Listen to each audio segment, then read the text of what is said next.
The title of the exhibition was given to me by Noel, Okay. so it's all Noel's decisions. And if I told you the meaning behind it, I'd have to kill you. Okay, fair enough. And that's an honest answer. Let's get dead then. Let's get dead. So can you tell us more about the thinking behind the exhibition, and will the images eventually be collated into a book like the last one? Okay, so the fact that it was 10 years of Noel being with High Flying Birds and setting it up, it thought it was an ideal time. Yeah. Because I've got so many images in from over the time that I've spoken with him, and that's since about 15, 16, 2000. So I thought, if there's going to be a time to put pictures out, it's now. And why not? Yeah. And we planned to do it in 2019, ready for 2020, but obviously, boom, global pandemic. So when we then decided to put it all online, like it's an online exhibition as it is, we thought we'll do it this way, and then physically put it somewhere when things definitely calm down. Yeah. So it will physically be shown somewhere. We've got venues in mind now already. That's brilliant. I mean, it's a great venue you've got here. Yeah. And the setting for it's perfect with the stage and everything. Is it true that Noel's rumoured to be doing a set here at one stage? On the stage? I'm not sure, you know. For this event? No.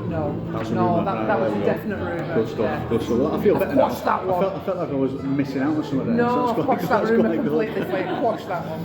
So it must be great to be involved in events like this again. How much has COVID disrupted the plan? Well, we'll just come on that. How much has COVID disrupted it? Disrupted this, but also my career. Yeah. So predominantly most of my work now is either sport or music. And I've also got the travel app. Yeah. So I've had a triple hit. So for the past 16 months I've had no work whatsoever. I think on our side of the fence as fans as well, proper missing gigs, proper missing the footy. Yeah. Just sitting. But a lot of people are spending more money online on prints, so I suppose that's kind of helping out. But I mean also as well, I've got this collection of images, mate, I can't tell you, I've got probably just short of 1 million pictures of Noel. So there is a lot more to go through, and there's a lot more to get at, and there's a lot more exclusive pictures that eventually I can put out. And as for another book, we have talked about it, It makes sense because people want to see it. People want to see it. And he's still one of our biggest rock icons in the world. And he always will be. Completely. Absolutely. But no, that's ideal. It's been almost 3 years since the last book, the last launch event here in London as well. Do you feel closer to and more comfortable with the band now? And do you find that knowing your subjects more intimately translates to better pictures? Let me tell you, 80% of what I do is all about making the person feel comfortable. So 80% of what I do is about being personable with an individual, be that Noel, be it Jess, be it Charlotte, Chris, whoever. You've got to make them feel comfortable, or they're uncomfortable with you being in their environment, because you are in their environment. You need to make sure that they're happy with you there. So yes, it's a massive part. I say it's 80-20. 80% is my personality and what I do with subjects, and 20% is my technical knowledge. And you know, I may not be as technically whiz-kiddy as the next photographer, but I can make sure that whoever I'm photographing, I'll get them rather than a plastic version of them, because that's another thing. If I sat there and said, smile, you'd be like, oh. So I like at least 20 minutes to know somebody if I've never met them before. So working with the band now. It's the Mancunian charm, isn't it? We've all got it. Do you think? Sit down, no kid, it's fine, it's done. Exactly. Bollocks to it. So you first got to know Noel by doing the Man City shoot featuring him and Therese, local legend. How important was it, the initial football connection, how important was that? And your status as the first woman to hold the Premier League photography? So I mean, I was in awe of the fact that I was working for my club. I used to freelance back in 2008, and it was only 2010 that they actually put the job out there. They didn't have a full-time photographer. So I applied for it, along with, I think it was 55, 65 other photographers, and I got it. And I think there were only 5 other women that went for it. I used to love the videos. The first video I saw was Balotelli lining you up. Oh, mate. Some of the City TV footage was groundbreaking, do you remember? Oh, yeah. Because we were in Carrington, and we were getting places that the people had never been to. Yeah. Those little galleries that we used to do that originally before the TV crew went in were like, what's going on at Carrington today? Yeah. And I was able to get in the gym and go outside and all the rest of it. So they were groundbreaking, important stuff. Some of the videos in other clubs now wouldn't have happened without City doing that first. City did it first. I don't know, I always remember Valentine taking your camera off you and roughing you up a little bit, and it just give you a feel, didn't it? A feel of the club at the time. Trust me, the camaraderie in that team was unbelievable. The Vincents, mate, Vincent, Nigel de Jong, Joe Hart, all of those characters, you know, Pablo Zabaleta, Kolarov, Mr. Kolarov. Family, Oh, all of them, wonderful characters, and that team gelled to create that magical 2011, 2012. A decade you were there, weren't you? Yeah. Decade, Crazy. So Noel's put you in the same bracket as Jill and Lawrence for top quality photography. Do you take inspiration from these people? And how much have the great rock photographers helped shape your approach? Let me tell you now, I am nowhere near a Jill Fermanowski. I think she's epic. And Lawrence Watson is one of the nicest, most unbelievable photographers. Do you get to know them? Because you'll do certain gigs or certain things with Noel, and they'll be there because he's got them as favourites as well. So it's not just me. He's got a small bank of other people. Because if you think about even like Noel's career, the amount of names that crop up, your Brian Cannons, your Tom Seaman, absolutely loads, isn't it? A lot of the things that I've always been involved with. And I'm just mega honoured and proud of the fact that we did that first book. Yeah. You know, and the fact that now I've got this exhibition, you know, and hopefully going forward, if he don't fall out with me, that we can do more as well. And for me, and it was the same at City, whenever I take a photograph, I try my hardest to think about what the fans would think. And I always used to put the fans first in my head, even when we were in the 2000 League FA Cup. That day was epic. I could have run on that pitch 20 million times and celebrated with all those players, but I had to photograph what was going on. And I always kept in mind of that. I honestly, I would have gladly run around and hugged my current Nigel de Jong and all the rest of it. But you might have missed some of the key moments that you got then, I suppose, because you've got some. Was there something I read somewhere about the first picture Noel got with? You took it, didn't you? I can't remember who was with. No, there's quite a few pictures that Noel's got with Sergio, with Vincent. Do you give them all to him? Yeah, he's passed them through. And then there's one from the 2014 win, and Noel's on the picture, and Vincent gave him his captain's armband. Seen that one as well, and he had all the Sergio, and Sergio's like, and that's in Noel's studio in his kitchen. I mean, you forget sometimes, as much of an icon as he is still alive from Manchester. He's still a City fan. Exactly. And that's the bond as well. Because he knows he can text and go, what? What's this about?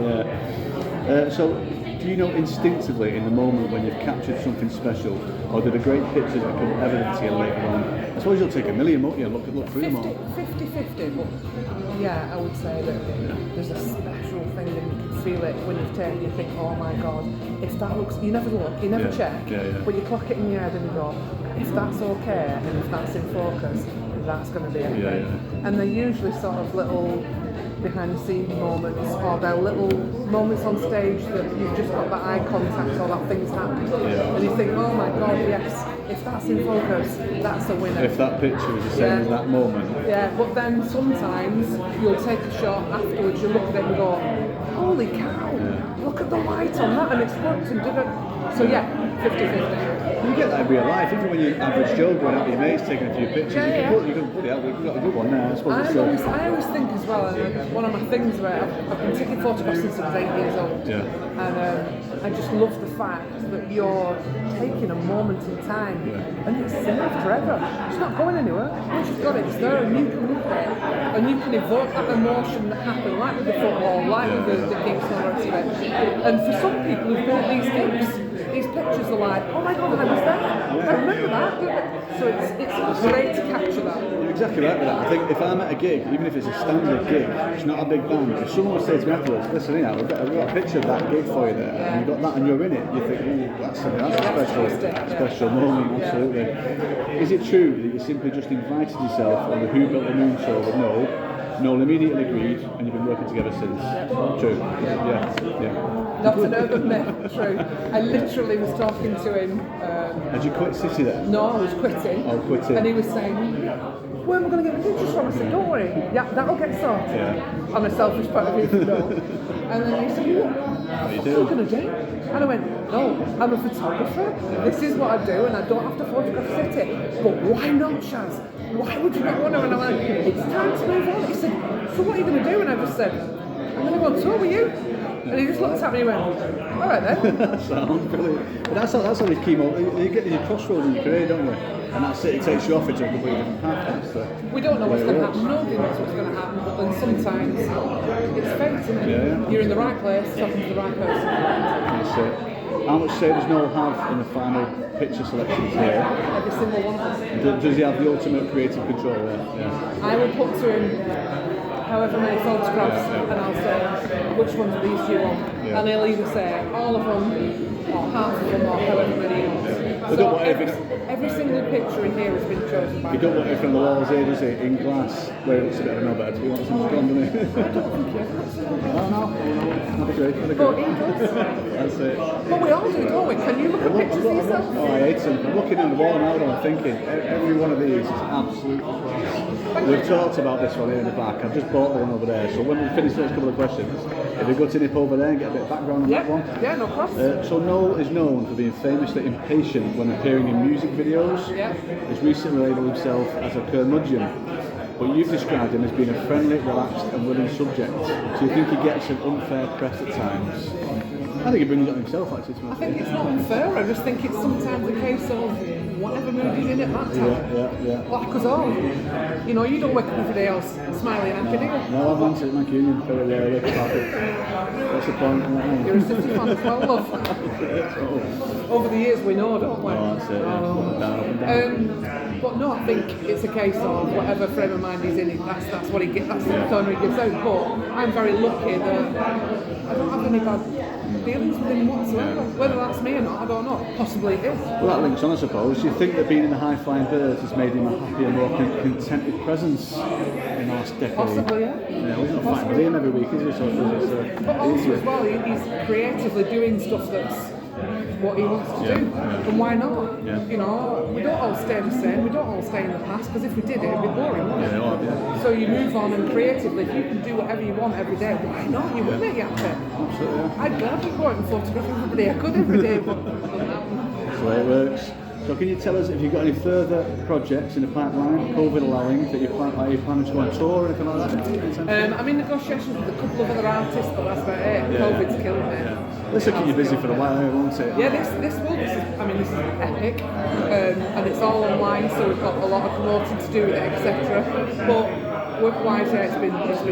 We don't know, do we, when it's going to kick back in? That's the problem. And for me, because I deal with really large stuff, so large festivals, large events, and then They just did download, didn't they?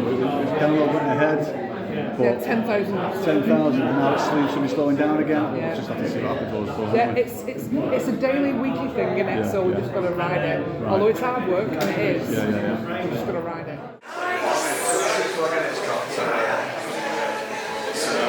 I was looking at them all, thinking which one am I going to go for. I like that one and the corner one there, but this one's got the same thing, so it's got to be that. Yeah, and I mean, to be honest, the blue as well, the purpley blue goes with it as well. Yeah. Great venue in New Orleans. Yeah. Amazing gig. And we did a video shoot as well in New Orleans, and there's a couple of weird shots of him looking like he's in a spaceship upstairs. So that video was shot in New Orleans, and that was a surreal day. And then after that surreal day in the searing heat outside, we then went into the gig, and the gig was immense. It was a really good gig. You've chose a good one there. I like it. Well, I've got Weissy in it as well. Weissy's great in that. I was talking to the lads at Red House before, and he said to me that's probably one of the best ones we've got. We've all said this is one of my favourites. Yeah. What a tag on it now, that's coming on. But it's also got the high-flying birds in it, which is on the silk backdrops. So it's good. Well, good choice. How many of these are signed? 2 signed on this one. Yeah. Ticket, that's done. But yeah, that's. Thank you very much for coming. It's great. I think we'll Grab another drink. We will do. Grab some canapes and chill out.